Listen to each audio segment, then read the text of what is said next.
बिस्मिल्लाहिर्रहमानिर्रहीम अस्सलामुअलैकुम। Health tips by बाकर लकीम में खुश आमदीद। और व्यूवर्स, मैं उम्मीद करता हूँ कि आप सब लोग खैर खैरियत से होंगे। अल्लाह के फजल से मैं भी बिल्कुल ठीक ठाक हूँ।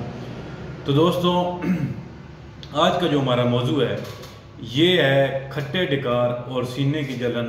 यानी बहुत से लोग जो हैं उनको निज़ाम यानी मैदे के प्रॉब्लम्स में बहुत सारे लोग जो हैं वो इस मसाइल में घिरे हुए हैं। तो दोस्तों, आज का जो मौजू है ये खट्टे डिकार और सीने की जलन है। तो दोस्तों, सबसे पहले नुस्खे की तरफ जाने से पहले एक दो बातें आपसे शेयर करनी हैं। सबसे पहले, खाना जो है वो हमेशा जब तक भूख ना लगे नहीं खाना चाहिए।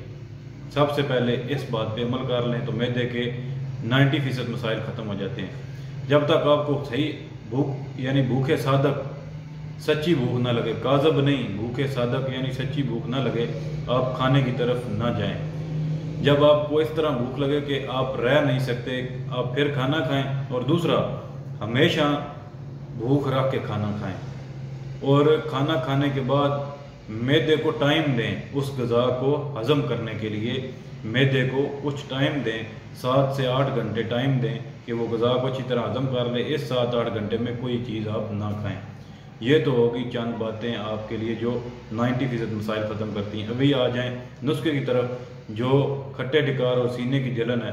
तो दोस्तों, उसके लिए पहले जो बातें बताई इस पर अमल करें और साथ आप प्याज जो हैं वो काट के उनके ऊपर एक अदद नींबू जो है लीमू वो निचोड़ लें।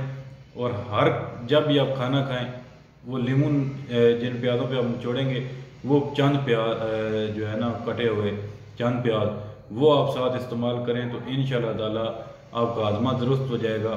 ये जलन और खट्टे डिकार ख़त्म हो जाएंगे। मैं उम्मीद करता हूँ कि आपको वीडियो पसंद आई होगी। अगर पसंद आई तो इसको शेयर करें, लाइक करें।